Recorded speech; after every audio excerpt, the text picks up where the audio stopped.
Le Christ est ressuscité d'entre les morts. Les chrétiens du monde entier sont en joie et commémorent cet événement. C'est la Pâque. Bonjour et bonne fête à toutes et à tous. Au Bénin et dans la région du Mono, c'est une période de grandes retrouvailles entre filles et fils ressortissants de cette localité.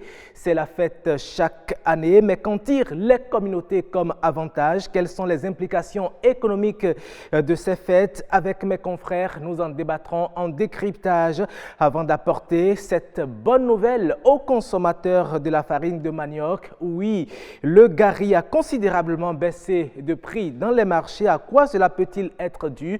Nous recevrons une agroéconomiste pour nous en fournir les raisons. Mesdames et messieurs, bienvenue à Wikeko que nous démarrons tout de suite par le mini-journal présenté par Nadège Omoladesani.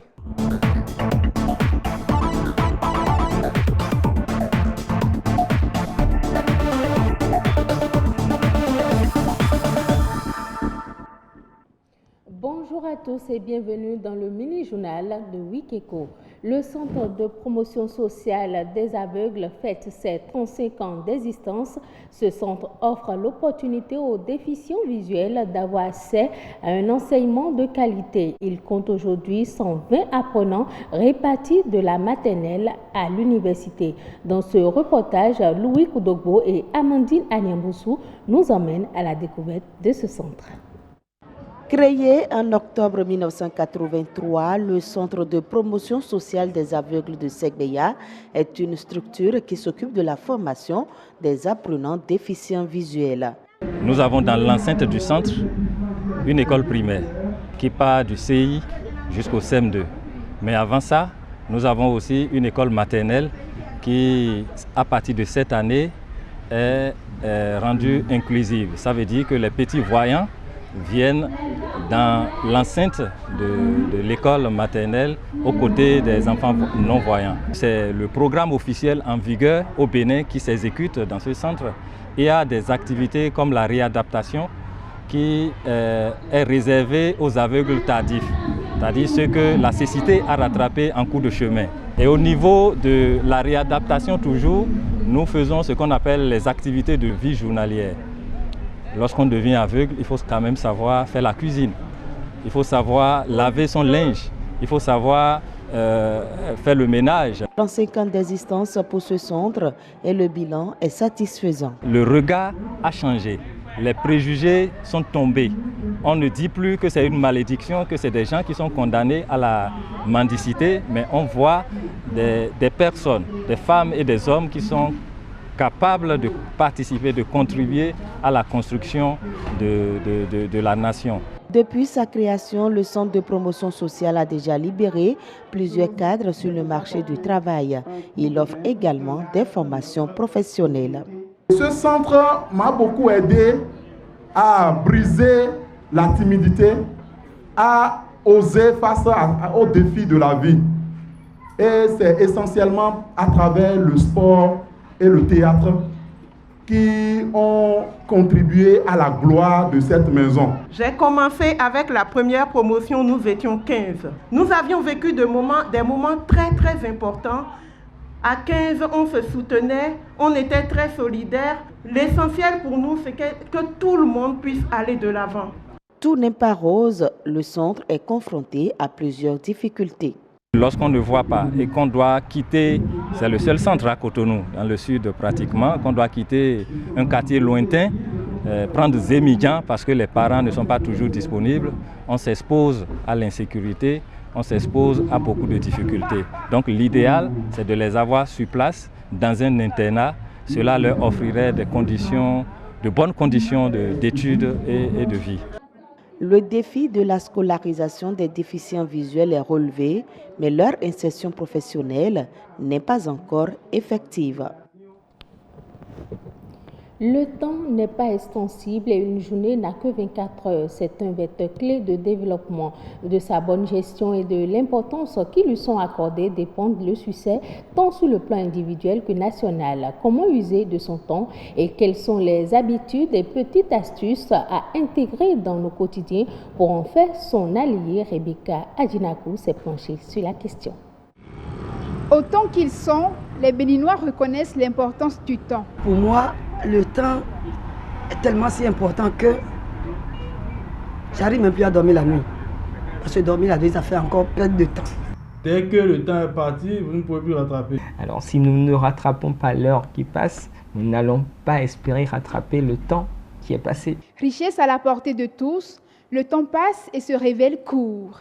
Pour atteindre ses objectifs, chacun s'y prend à sa façon. La gestion de mon temps se fait en fonction des tâches que j'ai accomplies. La principale chose que je fais, c'est que j'essaie de me fixer des objectifs. Au vu de ces objectifs, je planifie. Je m'organise bien pour que les objectifs que je me suis fixés soient atteints dans le délai que j'ai imparti pour chaque activité. Je suis consultante en festivité, mais ce qui veut dire que la cérémonie se passe toujours le week-end. Donc on a 48 heures pour satisfaire tout le monde. Et vous savez très bien, la cérémonie africaine avec la multitude de foules, les 48 heures sont insignifiants pour satisfaire mes clients. Donc quand je prends qu'en mangeant, même je calcule mon temps. En parlant, je parle plus vite pour récupérer mon temps. Time is money, disent les anglophones. Le temps fait partie intégrante du processus de développement d'une nation. L'Institut national de la statistique et de l'analyse économique publie en 2017 que sur 24 heures, seules 3 heures sont optimisées par les Béninois. La cause principale, c'est que le Béninois est dans un environnement où il n'y a pas assez de rigueur au niveau des différents responsables pour l'amener à pouvoir être plus pointué par rapport à son utilisation du temps. Mieux vaut tard que jamais. Pour une gestion optimale du temps, plusieurs méthodes existent. Nous allons proposer la méthode NERAC. La méthode NERAC, c'est N-E-R-A-C. Le N voudrait dire qu'il faut noter toutes ces activités dans une journée. Le E plutôt, c'est qu'il faut évaluer la durée nécessaire pour chaque activité. Après avoir évalué la durée nécessaire, il faut réserver le temps de sécurité pour gérer les urgences ou les embouteillages qu'il faudrait avoir. Le A, c'est arbitrer les priorités parce que vous avez une flopée d'activités, mais il faut pouvoir savoir celles qui sont prioritaires et les mettre en avant des autres. Et le C, c'est enfin, après avoir déroulé votre journée, contrôler ce qui a été réalisé pour faire un peu ce qu'on peut appeler du suivi et évaluation. L'heure après l'heure n'est plus l'heure et loin de laisser le temps au temps, il est du devoir de tous, jeunes comme adultes, de prendre conscience de l'utilité du temps, de lui reconnaître sa suprématie, d'en faire son allié pour non seulement un développement personnel, mais aussi celui du Bénin. Ils font plus usage de leur voix que de toute autre chose. Ils sont chanteurs, journalistes ou poètes. Le 16 avril dernier, la communauté internationale a rendu hommage à tous ceux qui donnent de la voix et de leur voix pour un monde de paix. À l'occasion, quelques personnes qui se servent de leur voix presque au quotidien nous parlent de son importance dans leur métier. Louis Koudogo, Patrick Adjagboujou. L'économie béninoise ces 3 dernières années, dégradation, statu quo ou meilleur visage. Une voix forte, timbrée et unique, sans doute. Les décideurs publics y vont de leur lecture d'ici 20-25 minutes dans Jeudi Économie, notre dossier du jour. Premier instrument de travail pour Deo Gracias, instrument avec lequel il arrive à capter l'attention de ses auditeurs. On ne demande pas aux gens d'avoir une voix extraordinaire forcément. Quand la voix est belle, quand l'intonation est là, quand la diction est en place, évidemment, je parlais de confort d'écoute de ceux qui nous écoutent. Il faut pouvoir assurer ce confort aux auditeurs. L'objectif du programme est d'améliorer la voix, un son émis par la vibration des cordes vocales et qui diffère d'un individu à un autre. Il a été placé en garde à vue et devra apparaître devant l'un des tribunaux londoniens. On en parle dans le journal et bien évidemment ce sera à 19h45. Alors, on va continuer avec vous, chers téléspectateurs. Sinon, nous allons ouvrir les plateaux et on commence en beauté, par beauté au pluriel. Si les voix sont différentes, c'est simplement parce que nous n'avons pas la même poitrine, nous n'avons pas les mêmes capacités en termes d'alvéoles pulmonaires, puisque ce sont les alvéoles qui récupèrent l'air avant de le renvoyer. Nous n'avons pas le même larynx.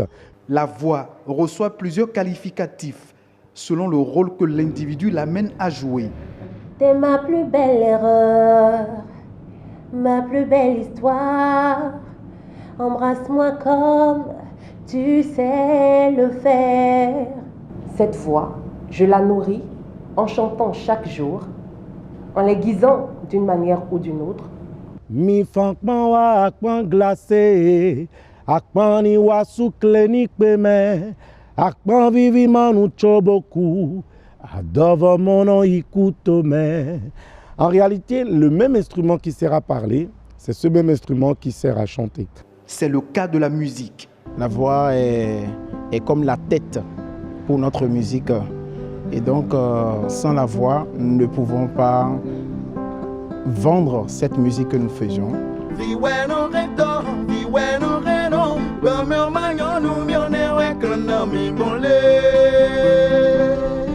Pour éviter d'avoir une voix qui tremble, s'altère et essoufflée, il y a bien des astuces et des interdits. Moi, pour entretenir ma voix, je me garde de bavader.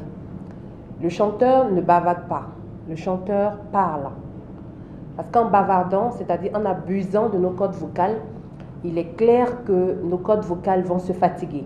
Je ne bois pas de boissons fraîches, je ne suis pas accro aux boissons fraîches, je m'en méfie. Je prends beaucoup de miel. J'essaye pour le reste de travailler la voix, ça se travaille aussi. C'est la diction, la maîtrise du souffle aussi. Un timbre de voix qui séduit est un atout peut-être, mais cela nécessite la gestion du souffle et une bonne articulation. Journalistes, chanteurs, orateurs, leur métier au bout de leur voix.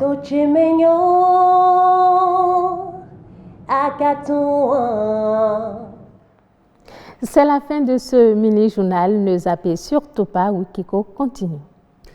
Merci à vous, Nadège Sani, pour cette belle présentation et surtout pour nous avoir présenté ce beau reportage sur la voix, un reportage réalisé par Patrick Adiagboudiou. Et mesdames et messieurs, en temps normal, on devrait suivre la revue de presse économique de la semaine. Malheureusement, nous sommes au regret de vous annoncer que vous ne pourrez la suivre cette semaine en respect des prescriptions de la HAC, surtout en cette période électorale. Votre revue de presse économique vous revient très bientôt, mais nous allons tout de suite enchaîner avec le dossier de la semaine. Et comme je vous l'annonçais en introduction, nous allons parler des implications économiques des fêtes de retrouvailles dans les communautés béninoises.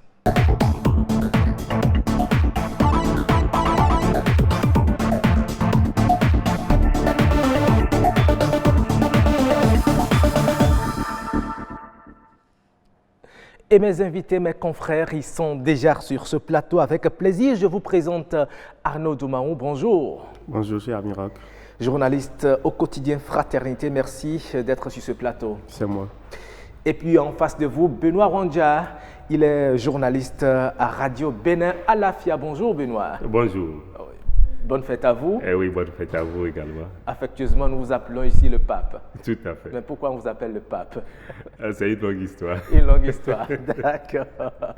Eh bien, nous parlons justement de la fête de Pâques, mais surtout de ces retrouvailles qui s'organisent autour de la fête de Pâques. Un constat est fait, la célébration de cette fête de Pâques coïncide souvent avec la célébration des fêtes identitaires. Dites-nous déjà, Benoît Rondja, pourquoi ces fêtes à Pâques, surtout dans la région du Mono?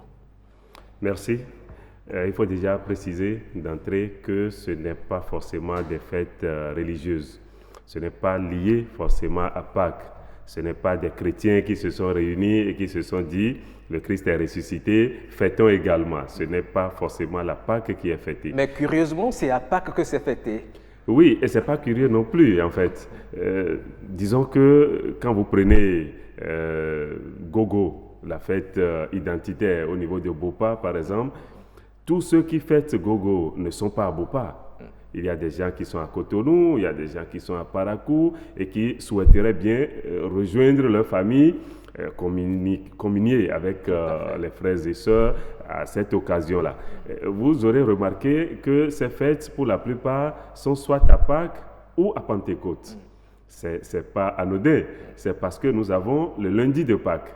Nous avons l'habitude chez nous de parler de long week-end. Quand vous avez Pâques, déjà ça commence le vendredi soir. Tout à fait. Vous avez samedi, vous avez le dimanche et vous pouvez vous permettre quelques largesses au niveau de la fête. Et donc vous avez le lundi de Pâques pour récupérer, pour rejoindre les lieux de travail et autres. Et vous avez le lundi de Pentecôte également. Donc c'est des fêtes d'abord que certains, que nous saluons d'ailleurs ici selon les différentes localités, que des gens qui, pour la plupart, ne sont plus parmi nous, avaient pensé, se sont dit, ce serait quand même bon que nous ayons ces occasions-là de fraternité, que nous puissions nous retrouver, mais il fallait forcément que ces fêtes-là se tiennent un jour. Et même à travers le Bénin, vous aurez remarqué qu'à part l'Assomption, où les gens sont obligés de rentrer le 14 août, de fêter, de revenir rapidement dans la soirée du 15. Pour les autres jours, Pâques, Pentecôte et autres, on a le long week-end là, donc on profite. C'est plus ça que la fête religieuse liée à Pâques ou à... On va voir si Arnaud Doumaou partage la même lecture des choses avec nous. Est-ce qu'il y a, selon vous, une raison particulière pour ces communautés de fêter leur retrouvailles à Pâques ou bien à Pentecôte? Non, je ne pense pas, un peu comme le disait tantôt le confrère, je ne crois pas. Il y a ce principe-là, du long week-end, on veut avoir disposé de son temps et retourner à Cotonou. Mais au-delà de ça aussi, c'est parfois par rapport à la réalité endogène. On fait des consultations, de l'oracle, on veut savoir à quel moment il faut mettre pour que ça marche, tout ça, puisque nous sommes quand même au Bénin. Et puis lorsque vous choisissez une date par hasard comme ça, ça peut ne pas prendre. Donc on tient compte de tous les paramètres pour dire, voilà, nous allons quand même, par rapport à cette initiative, nous allons consulter nos dieux pour savoir si on peut mettre ça dans telle période sera favorable. Et parfois, les dates sont âprement discutées. Et entre les intellectuels qui doivent peut-être rejoindre les lieux de service et les autochtones, ceux qui sont au village, ceux qui vont au champ, qui vont à la pêche, tout ça, on arrive quand même à avoir un consensus pour retenir une date. Je crois que c'est beaucoup plus ça. Voilà, c'est ça, vos explications, mais ces retrouvailles sont des grands moments de joie, mais de grands moments de fortes dépenses également. En quoi investissent concrètement les populations qui organisent ces manifestations festives? Je dirais d'abord que c'est l'Afrique. L'Afrique, c'est la joie, l'Afrique, c'est la convivialité. L'Afrique, c'est l'homme, on célèbre l'homme, on célèbre la vie. Et c'est pour ça que certains peuples ne comprennent pas toujours. On dit que quelqu'un a dit que l'émotion est nègre. Et la raison est laine. Hélène, mais je ne partage pas du tout cela. Vous voyez, aujourd'hui, l'espoir de l'humanité repose carrément sur l'Afrique. Parce qu'ailleurs, les gens ont perdu le sens de l'humanité. Les gens peuvent se dépasser dans la rue sans se saluer. Mais chez nous, ce n'est pas ça. En Afrique, on a encore le sens de l'homme, on a encore le sens de l'humain. Et donc, je dis d'abord que c'est d'abord ça, pour que les communautés se... Et cela n'a pas de prix. Et pour dire que cela n'a pas de prix. Lorsque les gens doivent pouvoir inverser, peut-être débourser des sous pour s'acheter un poulet, peut-être 1 ou 2 kilos de riz, partager en famille, ça n'a pas de prix. Cette joie-là de retrouver peut-être ton fils qui est à Cotonou depuis peut-être 1 an que tu n'as plus retrouvé, et à cause du boulot, tu dis, bon, maman, je vais passer au village qui ne vient jamais. Et que bon, à cette occasion-là, tu es au moins sûr de revoir cet enfant-là. Il faut imaginer cette joie-là. Donc, je dis d'abord que c'est d'abord ça chez nous. L'humain est célébré. Les relations humaines sont encore ce qu'elles sont chez nous en Afrique. Donc, je dis d'abord que c'est ça. Et à côté de ça, s'il faut débourser pour cette organisation, je crois que cela n'a pas de prix. Voilà. Et dans les communautés, habituellement, ce n'est pas aujourd'hui où chacun veut vivre dans son coin. Sinon, dans les communautés, habituellement, même si vous n'aviez pas, il y a le sens du partage. À ce moment-là, vous pouvez aller partager chez d'autres, des voisins vont apporter. Et puis, bon, c'est la convivialité. Puis, vous pouvez, en tout cas, profiter de cette occasion-là quand même pour on apprend qu'on débourse beaucoup d'argent juste pour organiser la bouffe, mais autour de cette fête, il y a également d'autres dépenses qui sont corollaires. Il faut investir dans la carburation parce qu'il faut se déplacer de votre lieu de travail peut-être pour aller à la fête. Ça vous revient à combien une fête comme ça lorsque vous êtes un ressortissant de cette localité? Bon, je pense qu'il ne faudrait pas trop s'appesantir sur ces dépenses. Comme il l'a dit tout à l'heure. Mais c'est quand même un budget qu'il faut faire. Oui, forcément.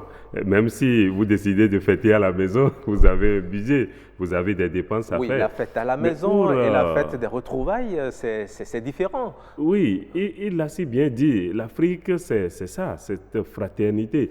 Pour aller rejoindre les frères au village, pour être ensemble durant peut-être 2-3 jours, tisser des liens et autres. Si tous les jours nous devons calculer, nous devons nous dire le déplacement ça me fait tant, et si j'économisais, et si je n'y allais pas, ainsi de suite, mais nous allons perdre cette fraternité. Moi je pense qu'il faudrait se donner ce plaisir. On ne peut pas passer 365 jours dans le stress. Il faut des moments pour oublier un peu le stress de l'aller et venue au niveau du service. Et donc, ces fêtes-là permettent d'ailleurs à toute la communauté de vivre. Vous avez parlé de déplacement tout à l'heure. Oui. C'est des conducteurs qui vont assurer ces déplacements-là. Cette période leur permet quand même d'augmenter le chiffre d'affaires. Là-bas, il y a les bonnes dames du moins, ceux qui installent des marchés improvisés. Des petites activités ça leur permet là. Revenus. Durant ces 2-3 jours, parfois il y a des foires, des mini-foires. Bien sûr. Tout ça, c'est en fait pour booster l'économie également. Sinon, il faut forcément calculer, dire bon, si je vais là maintenant, je vais me déplacer, je vais préparer à manger, je vais faire ci, et donc je m'abstiens. Je pense que finalement, nous allons transformer cette identité perdrait de son sens. Oui, nous allons transformer le monde en un système mécanique où tout est calculé, où on dit non, ça c'est superflu parce que non, il ne faut pas fêter, il faut travailler, il faut faire ci. Donc, il faut cette période-là quand même. Mais Benoît Mondja, il n'y a pas moins de calculs parce que vous le savez très bien que l'organisation de cette fête divise parfois les ressortissants, les organisateurs autour de certains intérêts. C'est une période de grandes affaires. Lorsqu'on prend par exemple le tissu choisi, vous savez très bien que ça suscite quelques grincements. Est-ce que vous ne pensez pas que c'est aussi une opportunité pour se faire de l'argent? Bon, ça fait de l'argent, oui et non. Oui, dans la mesure où, quand vous parlez de tissus, il faut forcément que ceux qui adhèrent achètent les tissus et autres. Peut-être qu'au niveau de l'usine, le tissu revient à peut-être 12 000 ou 13 000 la pièce et l'association fixe le prix à 14 000, 15 000. Mais l'idée qui est derrière, en principe, c'est d'utiliser ces économies-là pour réaliser des infrastructures communautaires. Et donc, a priori, ça ne devait pas poser de problème. Mais vous savez, c'est parce que parfois, certains ne comprennent pas trop comment la gestion se fait et veulent voir jusqu'au franc près ce qui a été fait comme dépense et ça crée quelques frustrations. Et parfois, de ces frustrations, on arrive à avoir beaucoup d'autres tissus, plusieurs tissus qui sont choisis pour le même événement. Oui, ce qui ne devait pas, parce que si vous rassemblez autour d'une fête identitaire et vous dites que oui, c'est la fraternité, nous allons communier ensemble, ainsi de suite, et là, les mésententes naissent, on se demande si c'est vraiment pour la fraternité ou si c'est pour mieux se diviser. Justement, je pense qu'on ne devait pas être divisé autour de ces bénéfices qui, en principe, devaient profiter à la communauté. Je vais peut-être développer rapidement. Il y a quelques années, j'étais un peu, sans être ouati, j'étais un peu très proche des responsables d'Agué-Signalé.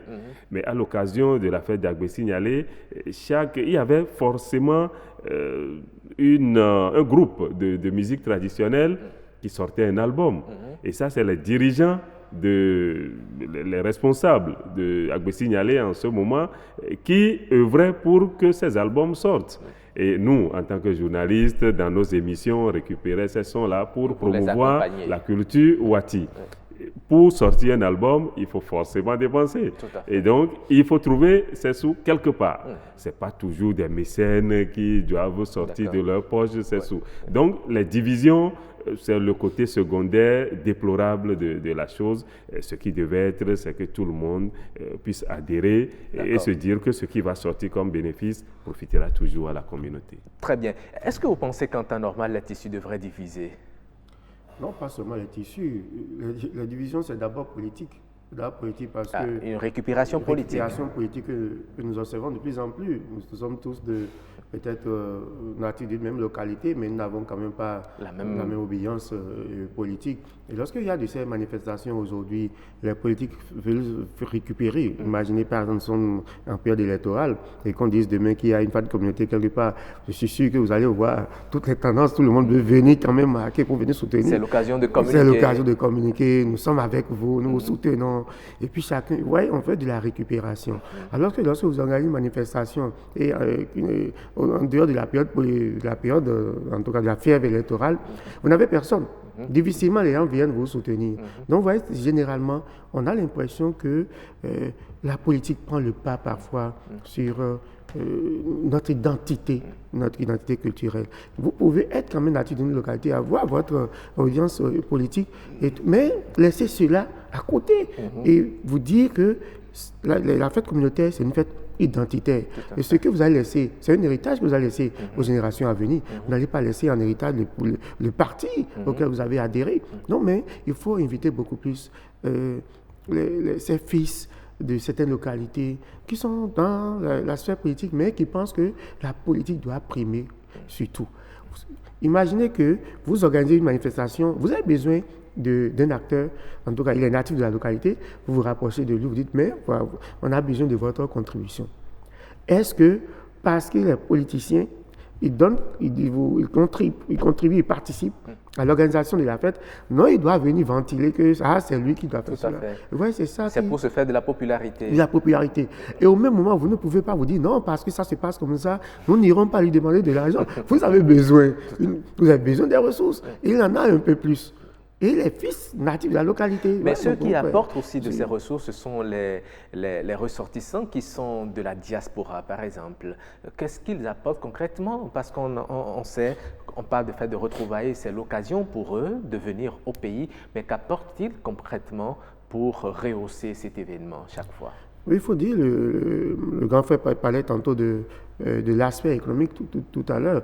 Et je partage entièrement son point de vue sur la question. Lorsque un fils qui est peut-être en dehors du territoire revient au pays, il doit venir quand même dépenser dans le pays. Et peut-être qu'il va descendre dans une localité, le transport, l'hébergement, même s'il descend en famille, peut-être de petits cousins vont dire mais tonton est de retour, nous avons besoin de temps, et puis il va mettre la main à la poche. Et aussi certains viennent avec les amis de l'extérieur. Vous allez voir qu'il y a certaines fêtes identitaires qui donnent lieu carrément à on va dire que c'est un truc touristique, c'est-à-dire que des touristes, les gens viennent pour dire mais non, c'est bien, ça nous intéresse. Et ils prennent ces rendez-vous là. À chaque année, ils viennent. Vous voyez peut-être surtout dans le mono, vous allez voir qu'il y a beaucoup de blancs qui viennent quand même pour prendre part aux festivités. Ils ne sont pas forcément natifs de la localité, mais ils ont envie de venir vivre. Puis à ce moment-là, c'est des occasions également, à la fois on met en lumière les richesses, la richesse culturelle culturelle et touristique de la localité, et les gens profitent de tout cela pour venir. Donc, tout ça rehausse l'image du pays. Au-delà de ça, ça renfloue les caisses en matière d'économie. D'accord. Alors, quelle richesse touristique, quelle richesse culturelle, quelle richesse culinaire cette région du Mono peut valoriser, peut vendre à la communauté internationale à ces moments de retrouvailles? Oui, chaque région. Puisque vous êtes ressortissant, je vous pose la question parce que je sais que vous êtes ressortissant de la localité. Je vais déjà commencer par Agbesignalé. Oui. Agbesignalé, c'est Komé. Et tout le monde sait qu'à Komé, il y a Ablo, il y a Agbessé. Et donc, celui qui n'a pas cette opportunité d'avoir du Ablo, d'avoir du Agbessé tous les jours, peut profiter de la fête d'Agbesignalé, aller à Komé. J'allais oublier l'huile rouge également. Voilà des spécificités au niveau de Komé, au niveau de l'ère culturelle Wati, qu'on peut valoriser au-delà des autres plats qui existent. Donc, il y a à Grand Popo, on parlerait d'Akoué et autres. Donc, il y a forcément une spécificité dans chaque région. Et ceux qui ne sont pas natifs, ressortissants de cette zone, sont curieux de profiter de cette occasion-là, suivre des amis, comme nous l'avons dit tout à l'heure, pour aller découvrir. Et des fois, vous voyez des gens, quand ils se retrouvent à l'occasion de ces fêtes-là, ils se retrouvent sur les lieux et on les sert du riz. Ils disent non, je ne suis pas venu pour manger du riz ici. Je mange du riz tout le temps, je ne peux pas venir ici pour manger ce que vous avez l'habitude de manger, vous vantez à l'extérieur, c'est ça que je suis venu manger. Donc, l'un dans l'autre, je pense que ces communautés ont forcément quelque chose à gagner en organisant ces fêtes identitaires. Il reste, il faut le préciser, à réorganiser ces fêtes. C'est vrai que certains viennent juste le temps des fêtes, ils repartent et ils se donnent rendez-vous un an plus tard. Et quand vous allez à Grand Popo, les jours que je qualifierais d'ordinaire, et vous allez à Grand Popo en période de Pentecôte, vous avez 2 grands popos, vous avez 2 grands popos. Alors, forcément, les responsables ont commencé à réfléchir, ils ont commencé à se dire, mais quand nous nous retrouvons comme ça à Pentecôte, et c'est vrai, nous allons nous séparer forcément, mais si c'est pour se retrouver un an plus tard, pour fêter, et c'est seulement pour fêter, qu'est-ce que Grand Popo gagne de ces retrouvailles annuelles? Donc, ils ont réfléchi et je pense que de plus en plus, si je prends l'exemple de Novicha, ils ont commencé à réaliser des choses. On vous dit, Novicha a offert du matériel au centre de santé, a peut-être réfléchi pour doter une école de bancs, et ainsi de suite. Voilà donc des réalisations concrètes que toutes les communautés ont commencé à faire, les responsables de ces associations ont commencé à faire pour que chacun puisse se sentir vraiment concerné. Parce que là, si nous venons fêter, et c'est parce qu'il y a fête au village que nous sommes venus fêter, le lendemain, nous repartons, et c'est pour revenir un an plus tard fêter, autant rester dans sa maison à Cotonou et autres, et fêter. Donc se retrouver pour permettre à son village ou à sa ville natale d'évoluer, de se développer. Pour que ces initiatives de retrouvailles se perpétuent, il faut qu'il y ait un suivi. Est-ce qu'il ne faudrait pas que dans ces localités qui organisent de ces fêtes, il faut mettre un comité de suivi pour suivre justement les différentes initiatives qui auront été prises à l'occasion de cette célébration? Oui, tout à fait. Et puis, la plupart du temps, c'est à l'intérieur, au sein des associations, qu'ils ont des comités de suivi pour le faire. Et pour, comme le disait le grand frère tantôt, pour que ces fêtes-là laissent des impacts. Désormais, les gens pensent à construire des infrastructures socio-communautaires, des écoles, des centres de santé, ils font des dons par-ci, par-là. Mais il dit au-delà également de ça qu'il faut pour que cela puisse pour pérenniser ces initiatives-là, il faut qu'on puisse toujours respecter la place de sages, de dignitaires dans nos localités. Vous voyez, aujourd'hui, vous savez, quand vous prenez Wémerkoué n'a plus la même ferveur, on ne ressent plus comme cela, parce qu'il y a des divisions, de cette division-là. Vous voyez, alors que chez nous, il y a quand même des aînés, il y a des sages, des gens qui peuvent dire arrêtez-moi ça, et puis tout le monde se range. Donc, lorsque vous manquez de cela, vous dites que nous sommes jeunes cadres, nous avons une initiative, et bon, les anciens, ils sont là, mais c'est nous, après tout, c'est nous, jeunes cadres, jeunes politiciens, et vous transformez les choses, vous perdez la substance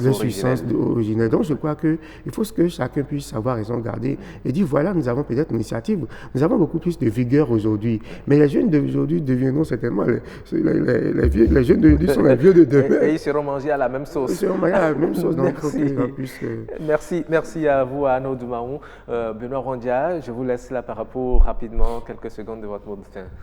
Oui, nous avons parlé du mono et je voudrais préciser que c'est vrai qu'il y a Agbé Signalé au niveau de Komé, les Wati et autres. Il y a Gogo à Bopa, il y a Sakwekwe au niveau de Khoyogbe et autres. Et il y a Novizan, les Pédas et autres. Tout ça se célèbre aujourd'hui, si vous voulez. Oui, aujourd'hui, la fête se déroule de l'autre côté. Nous allons nous déplacer justement pour aller voir comment ça se passe. Nous ferons et tout.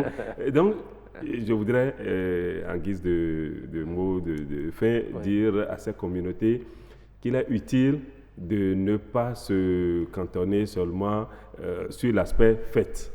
Il faut que chaque fête, surtout que c'est des associations, on parle de 60 ans au niveau de Novisan, au niveau de Gogo, de 55 ans et autres. Bientôt, Novicha, ça va être centenaire, on est à 98e anniversaire. Donc, il faut qu'on puisse dire en 50 ans, voici ce que nous avons pu gagner en revenant au village chaque année, durant 50 ans. Merci. Donc, il faut qu'on ait à l'idée que ces fêtes, c'est déjà bon, qu'il y ait la fraternité, ça permet de se connaître, de s'aider, de s'entraider, mais qu'il faut, au-delà de ça, également œuvrer pour le développement. Nos visants, par exemple, parlent du lac Aimé chaque année, et il faut que ce lac-là puisse être désensablé pour permettre la poursuite des activités économiques. À vous, Benoît Rondia, d'avoir partagé avec nous toute votre expérience de la célébration de ces retrouvailles. Merci à vous, à nos deux Mahon aussi. Nous allons tout de suite parler de la baisse du prix du gari. Et puis, c'est une bonne nouvelle, hein? La baisse du prix du gari, c'est le dossier de la semaine.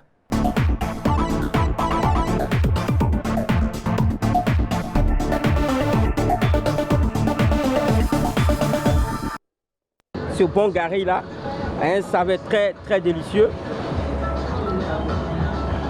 Je suis fan du gari. Eric est un adulé de la farine de manioc, plus connu sous l'appellation gari. Gari, un aliment de base très apprécié et consommé des Béninois.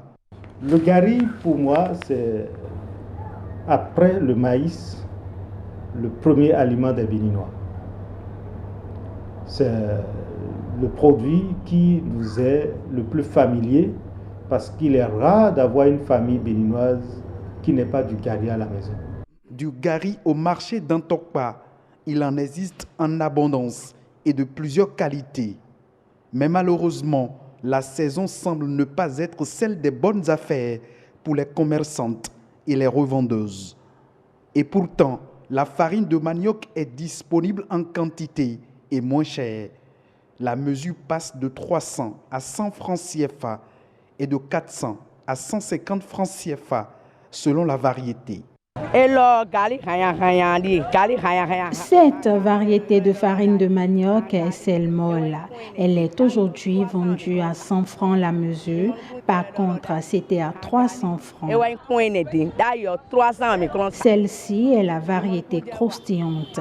Elle était vendue à 350 ou 400 francs, mais aujourd'hui, c'est à 150 le kilogramme. S'agit-il d'une autosuffisance alimentaire ou d'un excès de production du gari? L'argument évoqué ici est sur toutes les lèvres. Les autorités auraient interdit l'exportation de la farine de manioc. Ils ont interdit l'exportation et le gari est resté au pays. L'exportation du gari n'est plus possible aujourd'hui. Face à la situation, les transformateurs du gari plaident pour l'exportation. Le gari du Bénin doit aller sur le marché international. Le gari du Bénin, reconnu comme tel, doit aller sur la table d'autres personnes en dehors du Bénin. Et c'est en faisant cela que les bonnes dames dans les marchés n'auront plus le gari sous la main. Le gari occupe une place de choix dans la consommation locale. Sur le marché, l'offre est abondante, mais la demande est au ralenti. Voilà, vous venez de suivre ce reportage réalisé par Patrick Adjaboujou. Avec moi sur ce plateau pour recevoir Madame Ashley Arandessi. Vous êtes agroéconomiste. Bonjour. Bonjour, monsieur. Le gari a baissé de prix. Oui. Vous allez nous dire tout à l'heure les principales raisons. Patrick, c'est vous qui avez réalisé ce reportage. Vous êtes certainement parti à la maison avec un gros sac de gari. Vous tentez de m'arracher quelques souris ce matin, ça fait plaisir. Bonjour à vous, Roch Akoinou, chers téléspectateurs de l'émission Wikeko. Bonjour, nous parlons de gari dans la rubrique Dossier de la semaine. Le gari, on en mange tous, et certainement Ashley Arandessi, vous en consommez sans nul doute. Oui, beaucoup. Sous diverses formes. Sous diverses formes. Chaque fois que j'en ai l'occasion. Et avec tout ce qui me vient en tête de mettre dedans. Donc, sous différentes formes, à différentes occasions, que ce soit juste par simple envie ou parce que quelqu'un en prend à côté. Vous pouvez déjà nous dire les différentes formes là? Tout à fait. Oui, il y a, nous connaissons tous le gari avec de l'eau, du sucre, du lait. Millions de lait, oui. Ça, on connaît ça. Moi, j'ai l'habitude d'en prendre aussi avec des œufs. Oui, j'ai l'habitude d'en prendre aussi avec de la friture, avec de la moutarde, avec différentes choses en fonction de l'humeur du moment. Ah ouais. Et déjà, comment peut-on définir le gari pour ceux qui n'en ont aucune idée de ce de quoi on parle? Pour ceux qui n'en ont aucune idée, le gari, c'est une farine issue du manioc et qui intervient beaucoup dans l'alimentation des Béninois sous diverses formes pour diverses occasions. Et tel que vous le disiez très bien, nous, on a fait une escale au marché d'Antokpa et on a constaté que le gari est disponible en abondance et le prix a considérablement chuté. Qu'est-ce qui peut justifier ça? Oui, en tant qu'aliment de base pour l'Afrique de l'Ouest et particulièrement le Bénin, le gari sera toujours disponible, toujours demandé. Mais il est vrai que récemment, on remarque qu'il y en a beaucoup sur le marché à prix très bas, mais que les vendeuses ne vendent pas. Comme elles le disent, elles ne vendent pas. Elles sont malheureuses. Elles ne diront jamais qu'elles vendent bien aussi. Oui, donc nous dirons que dernièrement, les gouvernements qui se sont succédés ont eu à cœur la filière manioc parce qu'elle est quand même la deuxième culture, l'une des tubercules les plus cultivées après l'igname au Bénin et qui intervient beaucoup dans notre alimentation. Donc, avec ces réformes qui ont permis aux cultivateurs de prendre de nouvelles méthodes de culture, de mieux choisir les engrais de qualité et autres, nous arrivons à une surproduction de manioc.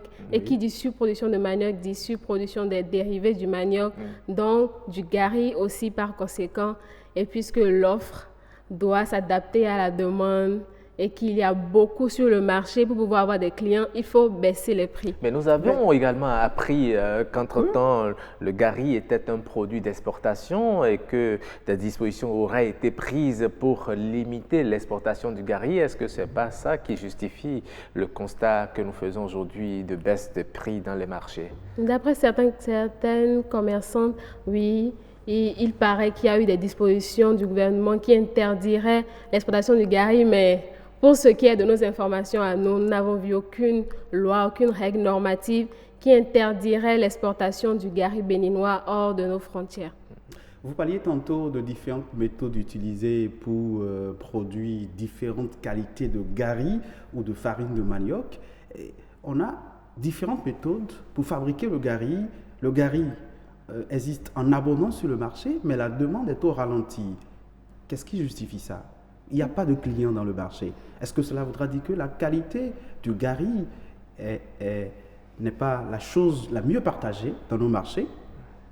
Nous ne dirons pas cela, nous dirons que puisqu'il y a beaucoup de gari sur le marché et de plus en plus de commerçants de gari, avec la diversification des points de vente et des formes de gari, les consommateurs aussi sont à différents endroits et puisqu'il y a trop à la fois et que le consommateur doit choisir parmi tout ce qui est là, bon, la répartition ne peut pas se faire de la même manière qu'avant quand il n'y avait pas autant de commerçants, autant de gari sur le marché.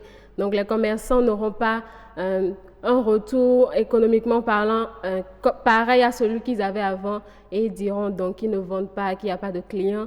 Mais le gari est mangé tous les jours, il est demandé tout le temps. Donc il y a la vente, mais il n'y a pas la vente au niveau des mêmes commerçants comme avant, ce qui fait que les commerçants se disent qu'il y a mes ventes, que les gens se désintéressent du gari. Et il y a des unités de production qui industrialisent le produit. Est-ce que ce n'est pas ça qui fait fuir les consommateurs des étalages dans les marchés, qui préfèrent aller les acheter dans les boutiques? Est-ce que ces dames qui vendent dans les marchés ne peuvent, elles aussi, pas raffiner leurs produits? Bon, je réponds à cette question en disant, comme la plupart des Béninois, bon, la qualité oui, mais la quantité aussi, et puis la facilité d'accès. je crois que très peu de Béninois ont aujourd'hui cette mentalité d'aller en boutique, en supermarché pour se procurer du gari. Ce qui fait que vous allez voir que des points de vente de gari s'érigent maintenant beaucoup au bord des voies et tout pour avoir accès plus facilement à la clientèle. Le fait que ce soit amélioré pour certaines entreprises ne fait pas que les consommateurs se désintéressent de ce qui est au marché parce que chaque consommateur a ses critères de choix pour le gari et comme un consommateur voudra du gari déjà bien fait avec du lait ou avec quelques amuse-bouches, un autre voudra aller au marché, pouvoir toucher son gari, savoir comment il est avant de le prendre directement, ne pas avoir à se tracasser avec un emballage sophistiqué et tout.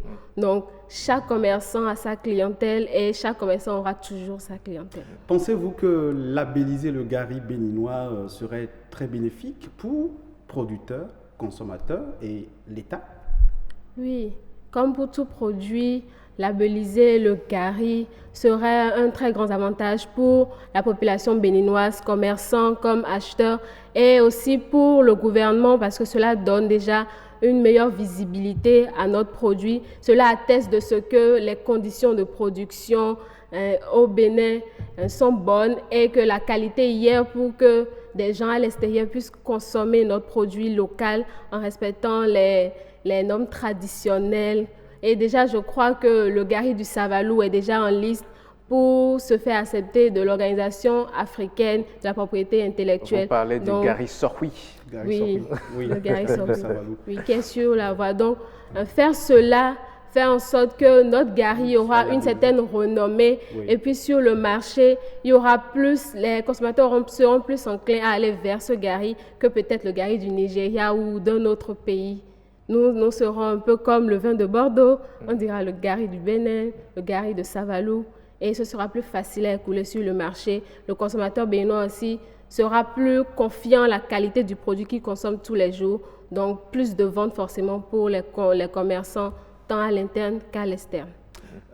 En qualité d'agroéconomiste, est-ce qu'on peut avoir quelques chiffres ou quelques statistiques en termes d'exportation, de quantité, de tonnage, de gari produits au Bénin par les associations de femmes ou sait-on jamais? Je n'aimerais pas trop m'avancer en donnant des chiffres que peut-être je ne pourrais pas justifier après. Mais ce que je sais, c'est que la production du manioc, elle augmente de plus en plus. Et même si à partir du manioc, nous avons l'amidon qui entre dans le textile, le tapioca et autres, on sait que le gari est la principale dérivés du manioc qu'on utilise sur le marché actuellement. Et si déjà des dizaines de mille de tonnes de manioc sont produits au Bénin, nous pouvons imaginer la quantité de gari qu'il y a sur nos marchés et donc la panoplie de choix auxquels fait face la clientèle et les consommateurs béninois. Quels sont aussi les avantages si le gari béninois est consommé dans la sous-région? Quand je parle d'exportation, oui. Mais quand on sait que le Nigeria, grand voisin d'à côté, consomme beaucoup le gari, si le gari béninois, une fois au Nigeria, quel avantage au Bénin, nous, on en aura? Le premier avantage, c'est tout de suite les devises, la rentrée de devises. Plus le gari est consommé à l'extérieur, plus nous aurons d'entrées ici. Mais il faudrait déjà s'assurer que nous en avons assez pour nous, même à l'intérieur. Actuellement, il y en a assez. Oui, on en a. Donc, si on fait sortir ce gari de notre marché interne, c'est qu'il est accepté par les autres populations comme quelque chose de qualité. Et donc, forcément, notre pays n'en sera que plus heureux en faisant consommer un produit qui a de la valeur, qui donne de la valeur à notre patrie. On dit que la cuisson du gari est une activité qui consomme assez d'énergie. On le voit très souvent quand nos femmes, nos mamans préparent du gari avec beaucoup de difficultés, beaucoup de pénibilité. La production elle-même est encore assurée par le secteur artisanal. Quel avantage si le secteur était mécanisé? C'est vrai qu'aujourd'hui, on parle de plus en plus d'industrialisation, de modernisation des procédés de production. Mais en gardant aussi le côté traditionnel dans la production de certains de nos mets culinaires béninois, nous gardons au niveau de ces mets une certaine propriété culturelle, une certaine identité, ce qui fait qu'il n'y aura pas une standardisation excessive qui tendrait à faire perdre aux produits toute son identité par rapport au Bénin et ainsi lui enlever toute originalité. Donc, ce qui serait bien, c'est d'accompagner ces artisans à peut-être améliorer le matériel utilisé, améliorer le cadre, choisir des combustibles qui durent plus et causent moins de problèmes pour leur santé. Ceci serait meilleur que de vouloir forcément industrialiser les unités de production de Gari que nous avons actuellement au Bénin. Et voilà, nous sommes assez satisfaits par rapport à ces explications. Oui, nous sommes assez satisfaits. Vous savez qu'aujourd'hui, c'est la fête de Pâques et que de l'autre côté du Mono, il se déroule la fête de retrouvailles des filles et fils ressortissants de cette localité. Et le mets le plus consommé aujourd'hui, c'est le dacouin fabriqué à base du Gari. Oui. Tout à fait. Vous y serez, n'est-ce pas, madame? Non, comme je ne suis pas ressortissante du Mono mais et vous pas avez très habituée à la des fête. amis, vous avez des amis. Je voudrais rappeler aux téléspectateurs qu'au marché d'Antokpa, le Gari existe en abondance. Vous pouvez vous en procurer à bas prix. La mesure est à 100 francs, à 150 francs. C'était à combien avant, puisque c'est vous qui êtes allé la faire le mesure, reportage? Selon la variété, la mesure... La qualité supérieure, tout à fait. Elle est à combien? À 150, 150 la mesure. francs. Ah. C'était à 400. De 400 francs, c'est venu à 150 aujourd'hui. La qualité inférieure, c'était à 300, 350 et c'est à 100 francs maintenant. Donc, bon appétit à vous. Vous incitez les gens à aller au marché, à acheter du Gari. Hein? Tout à fait. Oui, merci à vous Patrick Adjabojou, merci également à vous, Ashley Arandessi, agroéconomiste. Vous nous avez apporté beaucoup d'informations par rapport à la production, à la transformation et la commercialisation du Gari et même à la consommation du Gari. Oui. Elle s'est réservée de nous donner des statistiques. Oui, elle n'est pas venue avec des chiffres. Voilà, mesdames et messieurs, c'est la fin de cette émission Wikeko. Merci de l'avoir suivi. Une fois encore, bonne fête de la résurrection du Christ à tous les chrétiens du monde entier. Bonne fête de retrouvailles aux fils et aux filles des localités du Mono. Wikeko vous revient dimanche prochain à 11h. D'ici là, portez-vous bien. Au revoir et à très bientôt.